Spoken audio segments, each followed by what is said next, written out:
پھر اس کے بعد ہم درود پڑھتے ہیں، اللہم صلی علی محمد، الہی حضرت محمد صلی اللہ علیہ وسلم پر، وعلی آل محمد، اور حضرت محمد صلی اللہ علیہ وسلم کی آل پر صلاۃ بھیج، ان پر رحمتیں نازل فرما، کما صلیت علی ابراہیم، جس طرح تو نے ابراہیم علیہ السلام پر، وعلی آل ابراہیم، اور ابراہیم علیہ السلام کی آل پر جس طرح تو نے صلاۃ بھیجا، انک حمید مجید، بے شک تو تعریف کیا گیا بزرگ ہے، اللہم بارک، اور الہی برکت دے، علی محمد، حضرت محمد صلی اللہ علیہ وسلم کو، وعلی آل محمد،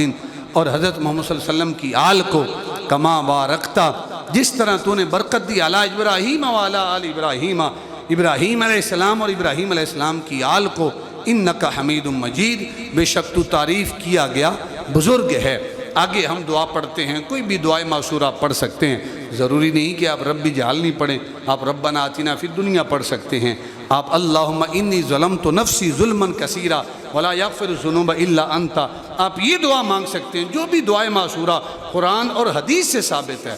وہ آپ دعا مانگ سکتے ہیں۔ ہم یہ دعا پڑھتے ہیں، رب جعلنی مقیم الصلاۃ، یہ ابراہیم خلیل اللہ کی دعا ہے، ابراہیم خلیل اللہ کی ندا ہے رب کی بارگاہ میں، اور کیا عرض کرتے ہیں کہ اے میرے پروردگار، مقیم الصلاۃ ومن ذریتی، مجھ کو اور میری اولاد کو نماز قائم کرنے والا بنا۔ ہم نماز بھی پڑھ رہے ہیں اور نماز میں دعا بھی مانگ رہے ہیں کہ باری تعالیٰ ہمیں نماز قائم کرنے والا بنا، صحیح معنوں میں نماز پڑھنے والا بنا، ربنا وتقبل دعا، اور اے ہمارے پروردگار ہماری دعاؤں کو شرف قبولیت عطا فرما، جو ہم نے دعائیں مانگی ہیں انہیں قبول فرما۔ دعائیں کیا مانگی؟ اہدنا الصراط المستقیم صراط الذین انعمت علیہم، ہمیں سیدھے راستے پہ چلا۔ ربنا اغفر لی، باری تعالیٰ اے میرے پروردگار میری بھی بخشش فرما، ولی والدیہ، اور میرے والدین کی بھی بخشش فرما۔ یہ دعائیں ہیں، آپ نماز پڑھتے ہیں، اپنے لیے بھی بخشش کی دعا کر رہے ہیں، والدین کے لیے بھی بخشش کی دعا کر رہے ہیں، وللمؤمنین، اور باری تعالیٰ تمام مومنوں کی بخشش فرما۔ یہ دعائیں مغفرت ہے یا نہیں ہے؟ اگر آپ نماز میں نہیں پڑھتے، ابراہیم خلیل اللہ نے یہ دعا مانگی ہے، تو اس سے پتہ چلا کہ مومنوں کے لیے بخشش کی دعا مانگنا یہ ابراہیم خلیل اللہ کی سنت ہے، یہ خلاف شرع کام نہیں ہے، یہ شرک نہیں ہے،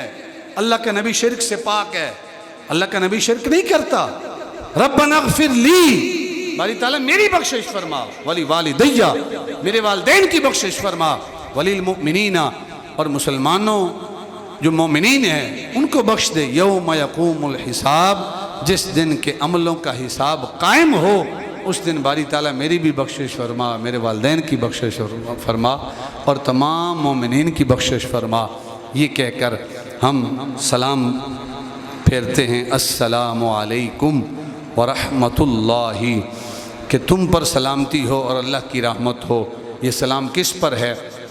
ہمارے ساتھ فرشتے بھی ہوتے ہیں، جب دائیں سائیڈ پہ سلام پھیرتے ہیں تو مسلمان نمازی ہمارے ساتھ کھڑے ہوتے ہیں، ہم ان پر سلام کر رہے ہوتے ہیں، فرشتوں کو سلام کر رہے ہوتے ہیں، السلام علیکم ورحمۃ اللہ، تم پر بھی سلامتی ہو اور اللہ کی رحمت ہو، یعنی فرشتوں پر بھی ہو اور جو مسلمان ساتھ بیٹھے ہیں ان پر بھی سلامتی ہو۔ اچھا اکثر ایسے ہوتا ہے کہ بھئی ساتھ کھڑے ہوتے ہیں، نماز پڑھ رہے ہوتے ہیں، نماز میں کہہ رہے ہوتے ہیں السلام علیکم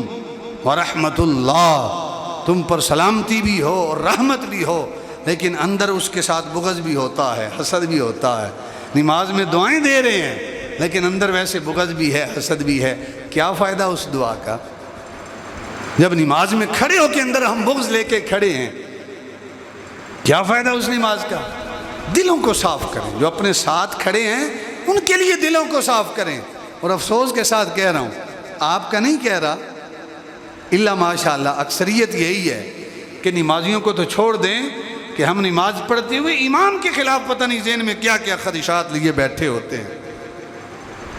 تو یہ نماز پڑھاتا ہے تو اپنی نماز میں فکر نہیں ہوتی، امام کی نماز میں فکر ہوتی ہے کہ یہ ایسے کیوں کر رہا ہے، ایسے کیوں کر رہا ہے، ایسے کیوں کر رہا ہے۔ یا اکثر نمازی ہوتے ہیں نماز پڑھتے وہ بچے ایسے نہیں کرتے، نماز میں ایسا پڑھتے ہیں، اپنی نماز کی فکر نہیں ہوتی، دوسرے کی فکر ہوتی ہے۔ بھئی اگر ترجمہ آتا ہو نا اور بندے کو علم ہو کہ میں رب کی بارگاہ میں کھڑا ہوں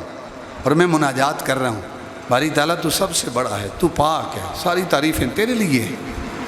تیرا نام بہت برکت والا ہے، تو خود بزرگی والا ہے، تیرے سوا کوئی الہ نہیں، تمام تعریفیں تیرے لیے ہیں، تو تمام عالمین کا رب ہے، تو یوم الدین کا مالک ہے، تو رحمان ہے، تو رحیم ہے، ہمیں سیدھے راستے پہ چلا۔ جب رب سے باتیں ہو رہی ہوگی تو ہمیں یہ فکر نہیں ہوگی کہ وہ سجدہ ٹھیک کر رہا ہے یا رکوع غلط کر رہا ہے،